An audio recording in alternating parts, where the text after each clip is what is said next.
And that was Sally Morgan. Yeah. What a beautiful new member of our community, yes? She comes to us from Unity of New York. Yes.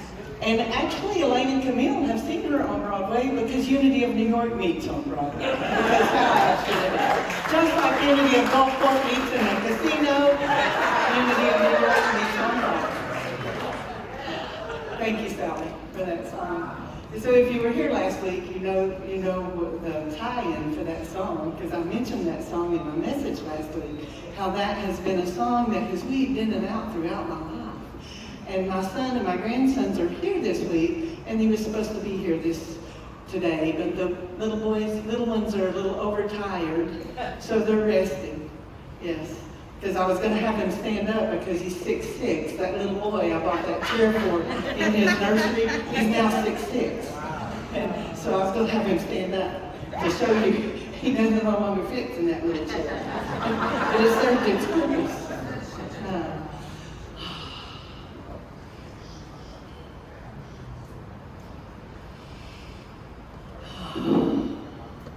So I'm starting out today with wisdom from the 100-Acre Wood and the words of Winnie the Pooh.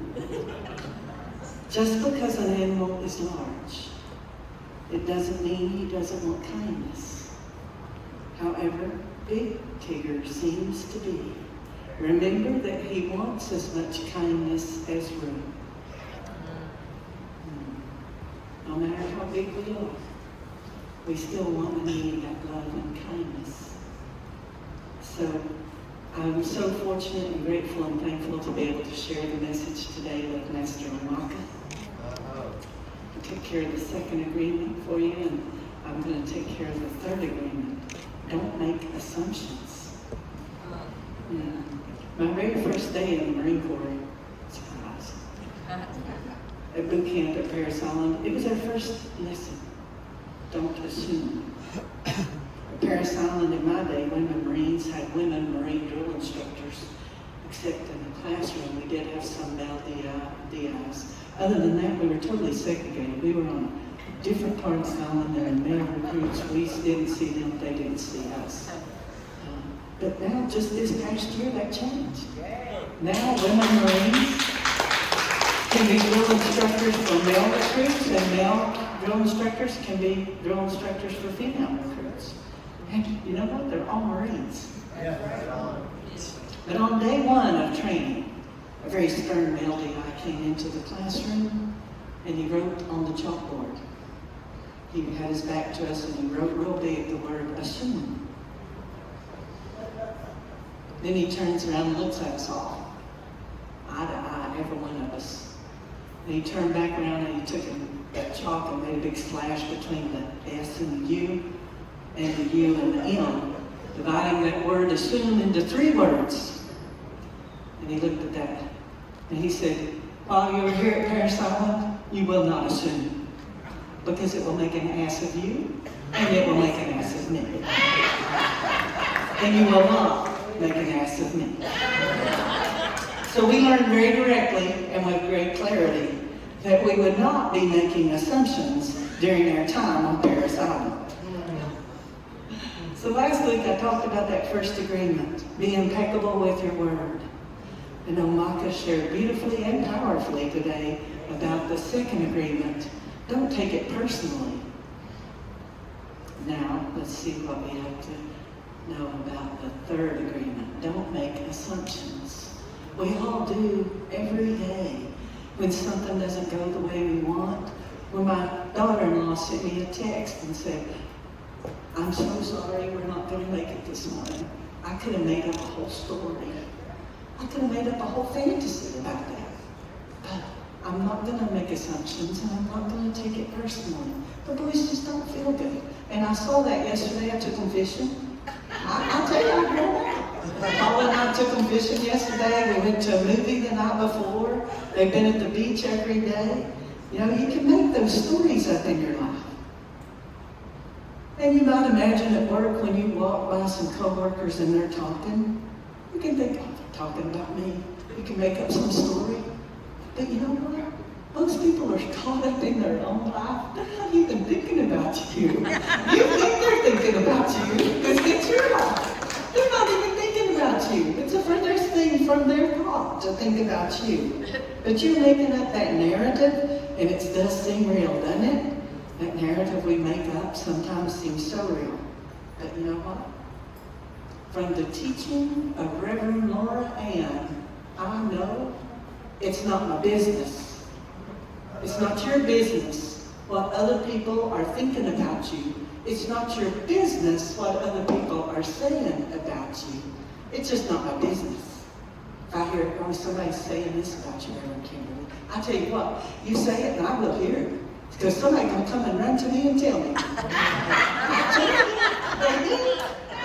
And I say, well, you know, that's great, and it's not my business. It's not my business. I'll hold space. So don't assume. Don't assume what someone else is thinking. Not even your spouse. Don't assume that they know what you're thinking. Don't assume that, so my little thing to put the board up there thinks I want to edit it. Get out of that. Is that it? We can go now? Don't assume they know what you want them to do. I hear, oh, if they love me, they would automatically know. Really? Just really? Did you marry them for their clairvoyant talent? Are they a vibrator? Well, now wait. I know in present company the answer to that might just be yes. And I won't assume otherwise. So even if they are, you've got to know that it doesn't work that way. They can't read the minds of those closest to them. If they could, they'd all be winning the lottery.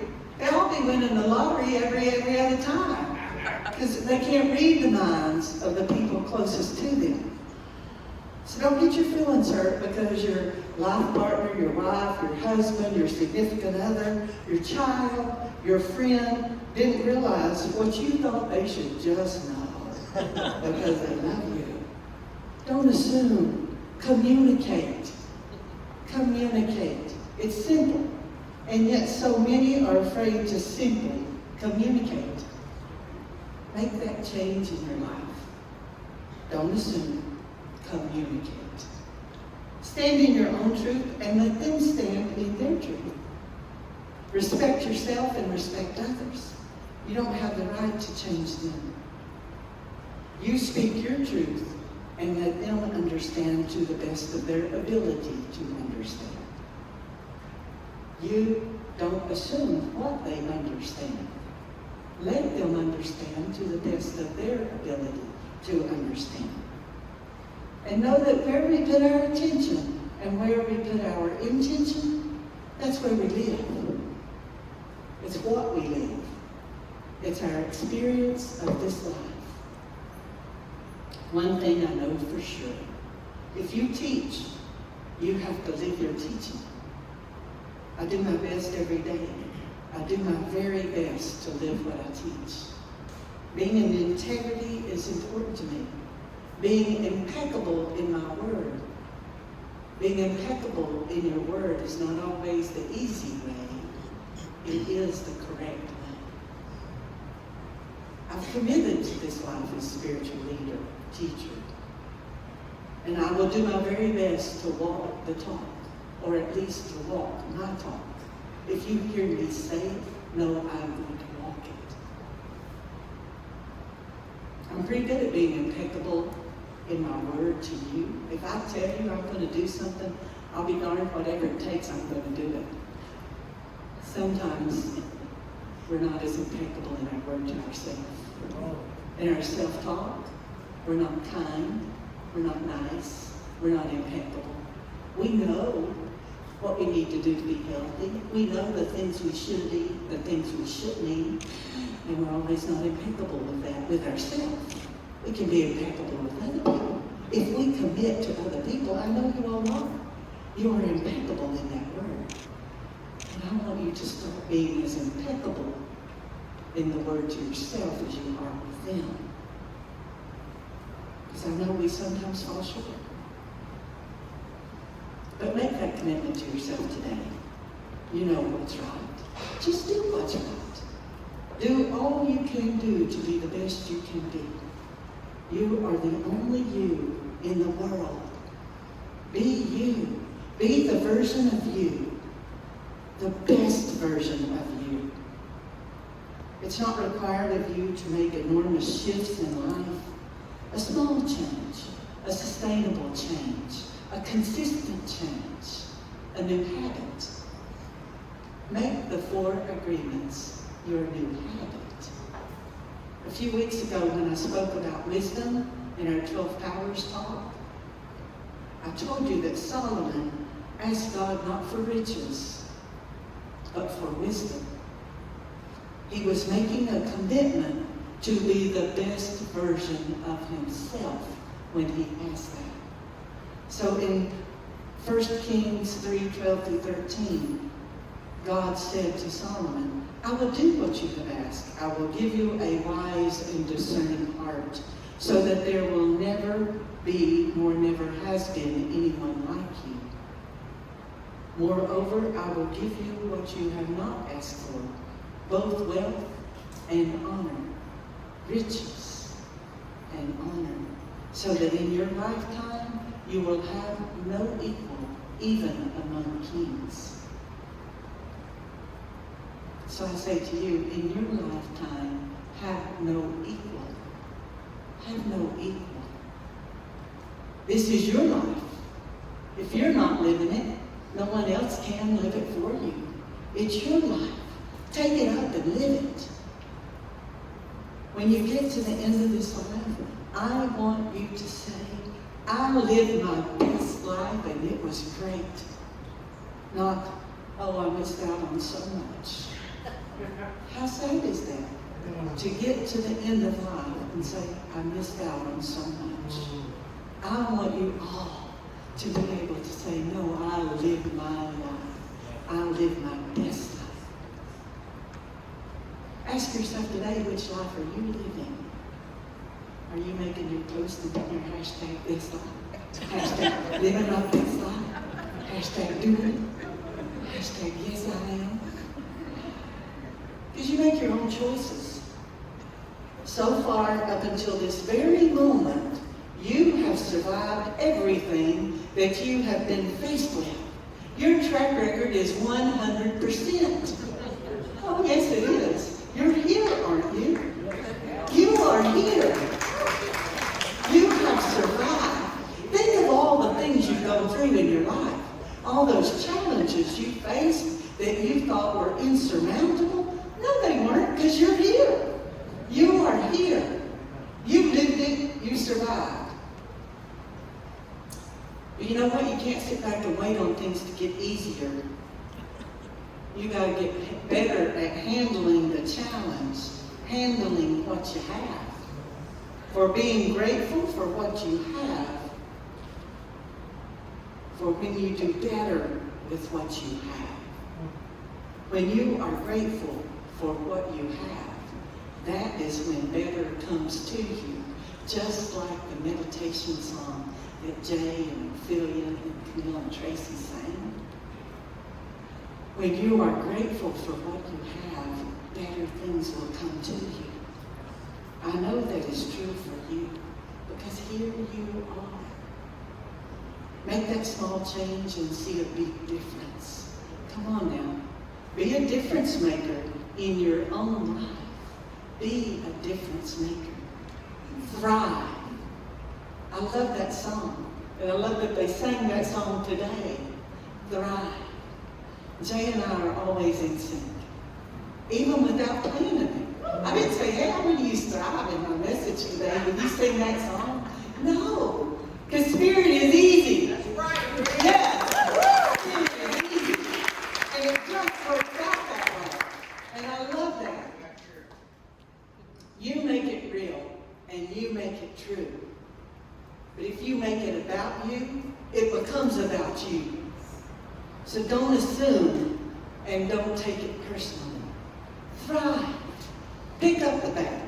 Make it a better world. Just where you are. just where you are, right here in this space, make the world better. Right there, right here where you are, where you can reach with your arms, make that a better place. And if you do that, we're doing pretty well. And the world will become better. The world will be better. Just imagine all of us making our space a better world and sending that out into the cosmos, sending that out into the universe. The world will be better. I say, if we are all a reflection of each other, our spiritual leadership team, our voices, our singers, everyone here, if we are a reflection of each other, we must be doing very well. Yes?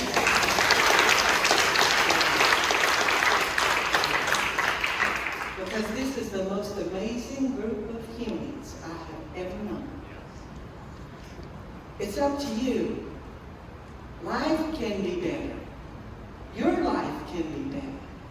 It's up to you. It's your choice. No one else can make that choice for you. It's yours and yours alone. I make my choices. I will be impeccable in my word. I will not speak harm to myself. I will not take things personally. I'm not going to allow your funk to get on me. Right on. I'm not going to take it personally. Right on. I will not make assumptions. I will see clearly, and I will live in clarity. One thing I learned from Maya Angelou, and I know y'all know I love her, my 6-foot-tall sister. When I stand up to talk, whether here to you on every Sunday, or in meditation on Wednesday, or at the full moon, or to a group of business leaders like this week, to a group of veterans, or to a group of politicians last month, when I stand up to speak, I take Maya's advice. I bring with me everyone who has ever been kind to me. Everyone. I'm never alone. I don't get there by myself.